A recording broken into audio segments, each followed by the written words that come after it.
Morning everybody, welcome to another video of jmimports this week. What I want to say is Haggy has secured a fantastic rare car. Haggy's just out of the office at the minute, but if you can drop it in the comments what you think, it's a German car, drop it in the comments what you think he's bought, and if you get it right, we'll send you some merch, or if you're local, we'll give you a free power run, something like that.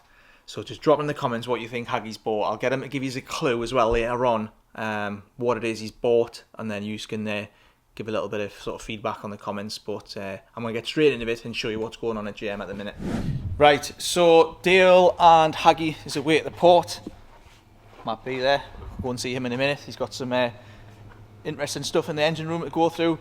Right, so we have got here a beautiful Hurricane Performante that we've just installed, a VF engineering supercharger, and now we are waiting to tune that. So Dale's just been cleaning that so it can go on the dyno. Behind me, you've probably seen, it's mentioned this a few times, this is a midnight purple R33 GTR Series 3 built by the HKS Technical Factory in Japan, and we imported it many years ago, and it's done around 4,000 miles since import. Dale's busy prepping it. It's absolutely stunning as well. So honestly, if you're after 33 GTR, this is the one to get. We also got it from Global Auto as well in Japan. So absolutely beautiful car. And then I'm going to spin this camera around. We've got another S8 in grey, no, silver. We've got two grey, one in silver, and we've got two white cars coming today as well, which Haggy's collecting. We've still got that beautiful S203 for sale, and that Spec C for sale as well. So I'm going to get into it and go into the workshop and see what's going on, guys. Right, so I'm in the middle workshop, and we've got Merc that Rendog is working on. You've probably seen us a few times. I've been waiting on parts from Mercedes, which is so hard to get parts right now. But the parts have finally come, so Rendog's busy doing something else at the minute. I think he's fabricating or he's getting some parts. So I'll touch base with Rendog in a bit, but I'll spin this round, and I've got Kyle working on this beautiful EP3. I'm just actually going to go and zoom in your toolbox, because that toolbox is rather cool. So if you want your toolbox like that, just drop it in the comments. I'm sure Kyle will tell you where to go.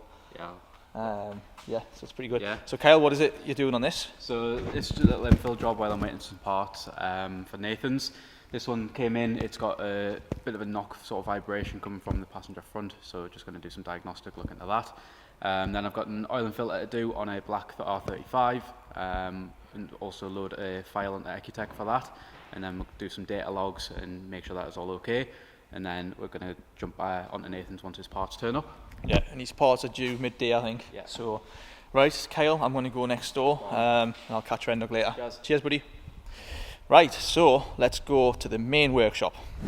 So we've got this left-hand drive RS6 that came from Russia.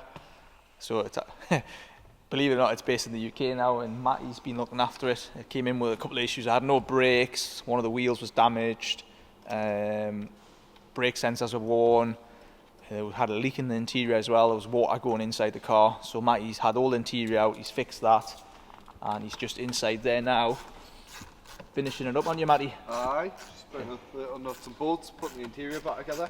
What's next for you after this? GTO? I've got the black GTO to do top mounts on, and then after that I've got Wolf, the RS6. Had a problem with one of the seals being incorrect, so I've got to finish that off. So, did you see my post on Facebook yesterday? M3 or RSQ8? What would you pick? M3. M3. The M3 is getting a lot of votes at the minute. Right, I'm going to let Matty go, and I'm going to go and check what Luke is doing. Richard's on holidays in Tenerife, enjoying the sun. But Richard, if you're watching, we had so much sun here, it's unbelievable. Like, I've actually getting a better tan in the UK than I did in Dubai. But yeah, let me go and see Luke. Luke, there's a man behind the Hurricane I've just been mentioning there. Oh yeah, yeah. Are you refitting the sunroof, aren't you? Yeah, just refitting all the... Not the sunroof, the headliner. The headliner. On this, yeah. We took it out because it was sagging quite a bit on the back. Yeah, very common on these Passats. Yeah, so it's just come back, so I'm just refitting it now. Do you like these?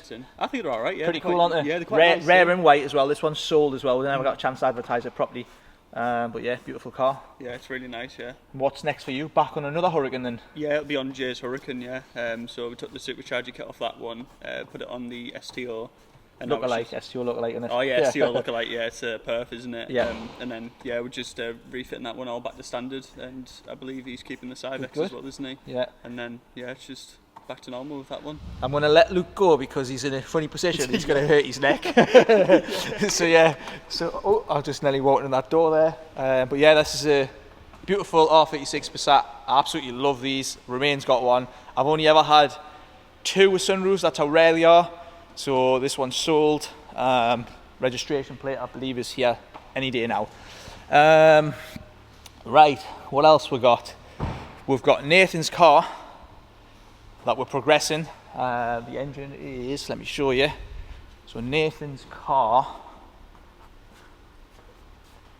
is here. Engine's built, turbos are on, but there were some missing parts, so it kind of halted the project. So our good friends at Boost Logic managed to ship them out express, and they're landing today, and that means we've lost like a day and a half. And yeah, day and a half lost, and this is what happens. So Kyle's obviously doing some infill jobs. We've also got Tango at the back. He's getting a gearbox cooler fitted as well, and that should be done for next week as well. So the temperatures in that box is getting really hot, so we're going to bring them down, and hopefully this new cooler that's getting on is going to solve that problem for that car. Fingers crossed. I think it will. So also, while I spin this round, that's another gearbox Matt B's been building for a customer. So this came on a pallet and then it's getting shipped straight out as well. So yeah. Right, engine room now, let's go. Right, so engine room, Matt B's in here working on the Porsche engine. The Porsche engine is our first ever Porsche engine we've ever stripped or are going to build. So Matt B is having to sort of work on it and strip it and find out what we need to do in terms of tools. So a little bit of a tricky one to do because obviously we've never done it before, but it is just an engine, so people get sort of scared about engines. They're just exactly the same, they're just different designs, different formats, different way they look. The principle's all the same. So I'm going to spin it around and get Matt to tell you what he actually found, what went wrong with that engine. Ooh, Matt. Aye. Welcome back to the channel. Aye, so we stripped the Porsche engine down and it seems that it's had head lift. It's quite surprising because the head studs on these are quite beefy, especially the ones that have been used. The next part is you have to take it off the engine stand to strip the bottom end, and unlike the older Porsches, it doesn't just come apart and then you build the middle up. These are, it's all sort of built in together, so it is quite tricky to actually get the piston and rods out of it as it stands with. And trying to figure out which tool we need, because it's quite a new engine anyway, is also tricky. I have gotten one piston out so far and I've kind of figured out how to get the rest out. So what I need to do now is clean everything down, see if there's anything else damaged, see what we can reuse and see what parts we need. Yeah, because ideally this has been our first engine. We obviously need to make sure it's absolutely perfect, Yeah. which I'm no doubt you will. Especially when we want a lot more horsepower. Yeah, on it but as well. obviously we're limited with time frames, what we can do in terms of development, but we can use some sort of ideas that we've implemented on the GTRs for years, which I think will work well on this Porsche engine. But yeah, I'll let you strip and then we'll have a meeting and decide what we're doing. So Paul, it's coming together, just it's coming apart. Not together yet, but yeah, I'll let Matt crack on. Cheers, Matt. See you in a bit. Right, I'm back here. I can't find Rendog, so I've just realised Rendog's also went to the port. So Rendog is finishing off this cleaning. Is it Kleeman? Kleeman Merc 6.3. Let me have a look. I need to get familiarised with these Porsches and not Porsches. Friggin' hell. This is why I love doing the videos fresh, because it's not edited. It's just, it is what it is. It's an SL55 K8 AMG, but it's called Kleeman or something. I'm sure you guys will correct this. But the parts have come, and then Rendog is going to finish it off. He's doing all the lifters and that. They're quite problematic on these cutting engines. And Kyle has got that GTR there for a service. This one, believe it or not, guys, it was a standard car. The engine failed. The customer is now looking to sell. Obviously, with these GTRs, when things go wrong, it can be very costly. So it's a total standard car with a forged engine. I believe we might be now selling it for him. So if you're interested in a perfect base example, like these engines can do like 1300 horsepower. It doesn't have the turbos, the intercoolers and so on. But if you're after a nice GTR in black, with a freshly built engine. We may be selling this for the customer. Don't hold me to it because he might change his mind, but he did say, is it possible we could just sell it and obviously, you know, pay the bill from there and so on. So yeah, there we go. Right, I'll go to the office, get in touch with Chris and Pablo and see what's going on. Right, going into the office. It's now around midday, believe it or not, obviously, and look what's arrived. Boost Logic delivers always on time. And Chris is not here. Do you know what Chris is, Pablo? Is he not in the workshop? Oh no, he's testing out a lovely EP3. Oh yes, Chris is now driving that EP3. Listen to that noise. So Pablo, I'm going to wrap the video up. Is there anything you want to say on the video? Oh wait a minute, Pablo has been modified. Oh, so he has now had a modification. Pablo? What's my modification? Can you guess Pablo's new modification? If you can guess it, put it in the comments. Right? He has been modified. So yeah, guys, that is it for the video.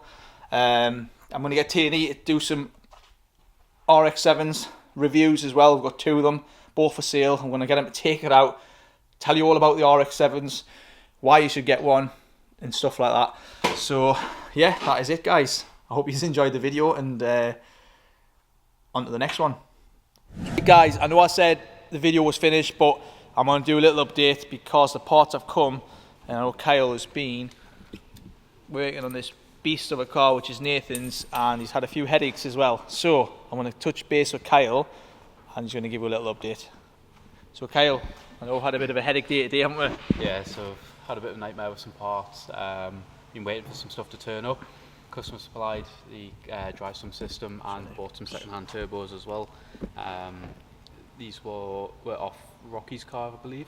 The Joker. Yeah. Yeah. So we've had a few issues with the turbos, just with not the right parts with the turbos when he bought them. We've got them now. Could you tell us what that was and just what the course of anyone watching it that don't think it's something wrong with the turbos? It was actually. Yeah, so it was actually the brackets that hold the engine mounts. These ones are aluminium ones, so they're quite a lot slimmer than what the OEM ones are, which make a lot of more clearance for the turbos to actually sit in place. Yeah, because they were like sort of catching, weren't they? Yeah. And there was a couple of other things, like little blanks as well that you needed to get. Yeah, there's some blanks and also some like countersunk heads for the bolts, just so they can also clear the turbo as well. So we're finally kind of progressing again now. And then we've had the next issue, which was this dry sum system, which has been a bit of a headache. Yeah. And Kyle's busy trying to plan it, which has been not ideal, has it? No, it's been a very interesting one, but we're getting there now. We've got them all the lines. And you obviously like a challenge all the time as well, haven't you? Yeah, definitely. So Kyle's obviously, he's done quite a few complicated jobs and he likes the sort of puzzles, and so he's working on this at the minute. So Kyle, I'm going to let you crack on. Yeah. I'm going to catch Matty, because he was on the left-hand drive RS6, and I think he's now on a Mitsubishi GTO. So I'm just going to spin that round, and Matty is. Yeah, Matty, what is it you're doing on this GTO then? This GTO is in for front top mounts, and it's also got an overheating issue, which I need to have a look at and see if I can diagnose. Yeah. So this car didn't come in for the overheating issue. It just came in for top mounts, and as it was getting driven at the car park, it was smoking. So we're going to have a quick look for the customer and advise them. I don't know what it is yet, but it just came for top mounts. So, but he has other problems. Yeah, so another sort of potential headache, but I'm sure young Matty will get it looked at and diagnosed. Right, and last of all, I'm going to go into the engine room and see Matt. He was stripping the Porsche engine. I just want to see how we got on with that today. Right, so in the engine room, Matt B has stripped the Porsche engine. He's got it apart, so I want to have a look at that. We've also got another VR38 getting done, a 2JZ, which is Peter's, which has come back from the machine shop. But I'm going to spin round and have a look at this Porsche and see what we've found. So I'm just going to quickly pan around Porsche engine, and that is a part. So Matt, what is it you're going to do now then? So now the next job is to see what we can reuse, but we're actually not reusing any of it, to be honest. We're going to go for different pistons, different rods. The crank's in good condition. It's still going to go off to the machine shop and get polished though.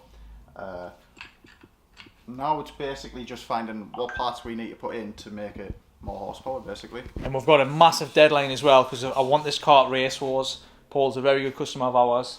He owns Hypercoatings. Go and check them out. Does all the wheels for us, and he's been waiting a long time as well. So us as a team want to sort of get this car ready for him. So me and Matt are going to sit tomorrow, plan all the parts, spend some of Paul's money, buy all these bits, and then just get to build it ASAP. So obviously you need to go to the machine shop as well. Yeah. So yeah, looking forward to it. Yeah, tight deadline, but I think we'll do it easy. Like. Yeah. What about putting it back together? Yeah. we need to have a look into the liners, don't we? There's maybe an issue with the liners. Yeah, potentially. It looks like, so when you take a Porsche engine apart, you like a Subaru, you go from the side and take the clip out the piston. But on this, the liners sit too far down, and I feel like the liners have been moved further down in the block, and it makes it really hard to get apart, which is going to make it really hard to get back together. Just to get the tools in, just to torque them up, and then I also don't know how to get the stretch gauge in. So I need to figure that out and see what's actually going on with it. I'm sure Matt B will figure it out, but if anybody's watching this video and works on Porsche engines and wants to drop a couple of little tips, feel free to do it. Yeah, definitely. I think Matt will appreciate it, won't you? Yeah, 100%. I definitely will appreciate it. Cool. All right, guys. So that was a little extra feature I wanted to add on. It's been really busy. And I know I talked about the weather, but it's really hot at the minute in Newcastle, so we're loving that. But yeah, we'll see you on next week's video. Cheers.